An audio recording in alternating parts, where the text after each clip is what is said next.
عقیدہ نبوت اور رسالت کے بارے میں ہمیں یہ علم ہونا از حد ضروری ہے کہ نبی کے لیے، اب توجہ کیجئے گا، نبی کے لیے کیا جائز ہے، کیا واجب ہے، کیا محال ہے، تاکہ جو نبی کے لیے واجب ہے ہم اس کا انکار نہ کر دیں، اور جو نبی کے لیے محال ہے اس کا ہم اقرار نہ کر دیں۔ تو یہ دونوں صورتیں بڑی خطرناک ہیں اور ایمان کو ہلاک کر دینے والی صورتیں ہیں۔ سو عقیدہ نبوت اور رسالت کا علم بھی اسی طرح ضروری ہے جس طرح عقیدہ توحید کا علم ضروری ہے۔ نبی اور رسول، یہ دو لفظ آپ سنتے ہیں، کیوں نہیں سنتے ہیں؟ نبی اور رسول، ان میں فرق کیا ہے؟ یہ بڑی خاص بات ہے، سمجھنے والی ہے، سو غور فرمائیے گا۔ نبی اور رسول میں فرق یہ ہے کہ بعض نبی رسول ہیں، بعض نبی رسول ہیں، سارے نبی رسول نہیں ہیں، جبکہ اس کے برعکس جو سارے رسول ہیں وہ نبی ہیں۔ بات سمجھ رہے ہیں؟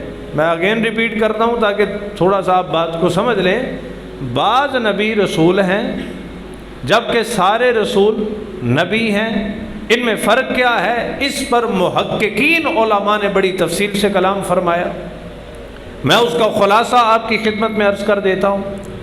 وہ خلاصہ یہ بیان کرتے ہیں، نبی اس شخص کو کہتے ہیں جس کی طرف اللہ وحی فرمائے لیکن اس پہ تبلیغ واجب نہ ہو۔